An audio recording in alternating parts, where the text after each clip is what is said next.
So as we're continuing to work to free up this 440, I was able to free up all the lifters. I got underneath each one with the big pry bar, and I was able to carefully pick each one of them and get them going upwards. So we've got those up and free from the cam, which is promising to show that, you know, this thing can actually kind of break free a little bit. So the next thing we're going to do is go ahead and try and add a little bit of shock therapy to the top of the pistons. And watching one of Uncle Tony's videos from his channel, and it's kind of something I was thinking of doing anyway, but I've got a similar pipe like he's got, and I'm gonna go ahead and smack the top of these pistons, see if we can't get those rings freed up, and go ahead and give it another shot here on trying to break this thing free, because it's been sitting here for now about a week, and you can see my mixture of transmission fluid and Marvel mystery oil hasn't really depleted much. It looks like it might have gone down a little bit, but I don't know if we've really got much movement below the rings. So they're probably pretty well welded up on there. We're gonna see if we can't break free some of that rust right now.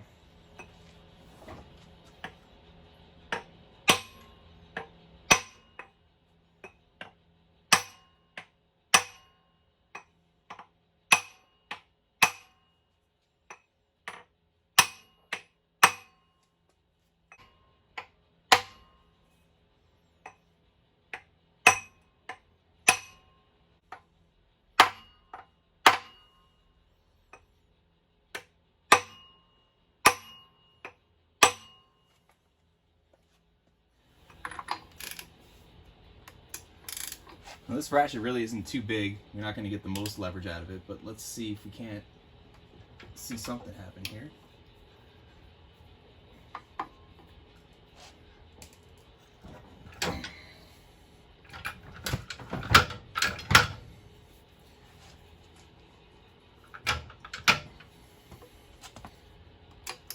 Nothing.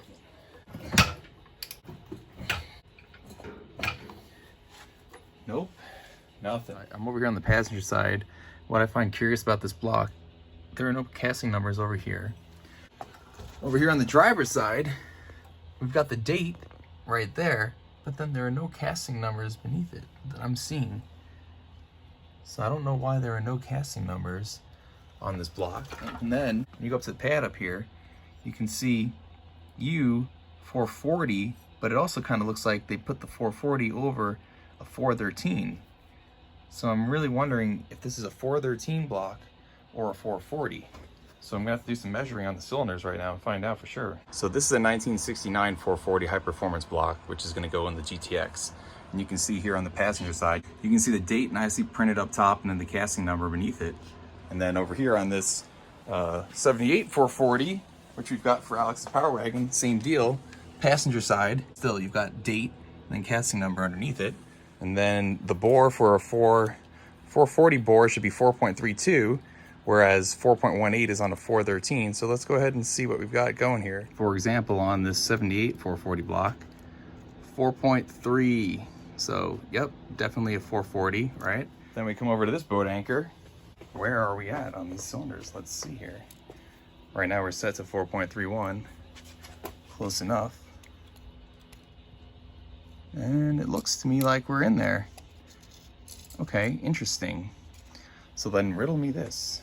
Why is this block cast with both 440 with kind of a 413 hiding underneath it?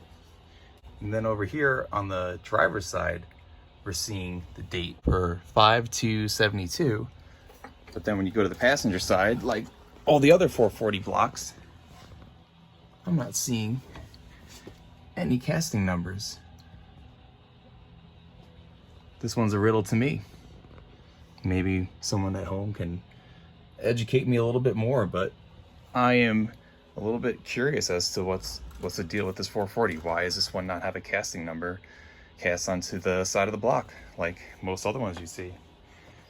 I don't know, but clearly, you know, it's got the flat pad up here, which indicates 413, 426, wedge, Hemi, or 440. You've got the 440 printed up there, kind of with the 413 hidden underneath it.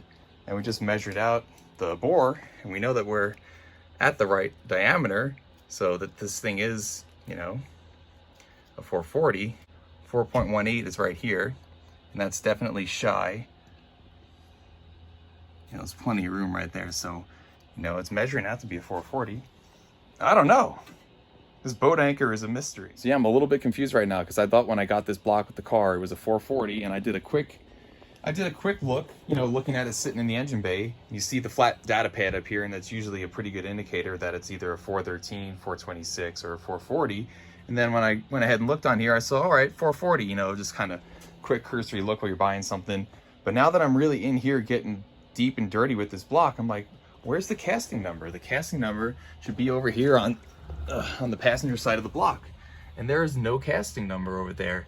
And then it's got this odd shaped oil pan, and the oil pan's got actually a 669 cast onto it instead of the usual 402, which you'll see commonly looking like this with that kind of profile, like this flat profile going on over here. So again, here's, you know, a 1969 440 with the casting numbers right down there. But then what's further confusing, if you look on the block, like we were just measuring out, it's got the right bore diameter to be a 440. These pistons, someone went ahead and labeled when they put them in. There's like a D on this one. This one's got a C. You know, it's like they put new pistons in it. It doesn't have the high mounted water pump like you see on the industrial 413.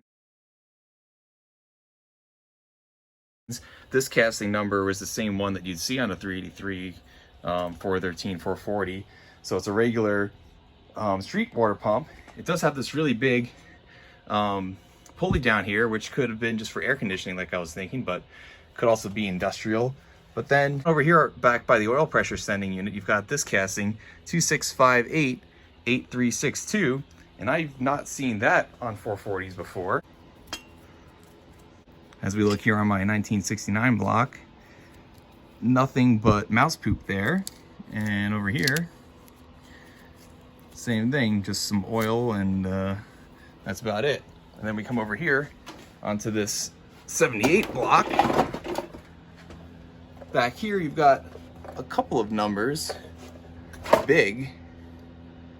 You got a big number 3 back there, but that's it. But what I'm thinking is what's going on here is that someone took an industrial 413, stripped it down, put 440 parts on it, bored it out, and put 440 size pistons in it.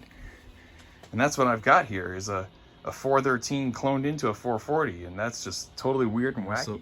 So maybe what it looks like is you got U440 stamped on top of a T413, and someone keenly left the 4 in the middle of the 440 from the 4 that started out the 413. And you've got 1121 down here.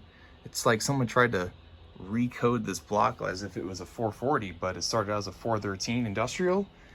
I'm kind of baffled right now. This is very interesting. And I was just reviewing in my 1963 blue 2-door Dodge 330, there's a 413 that was sold to me in the trunk of that car. I was gonna make a max wedge car out of it anyway, and I was looking at those pictures, and I'll put them here in the video right about now.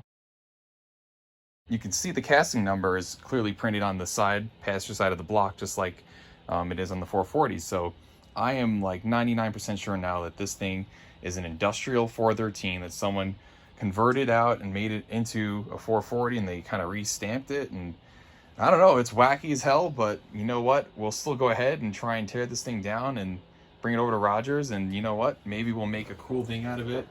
This could be the first 413 powered 69 Super B that anyone's ever seen, or at least that I've seen.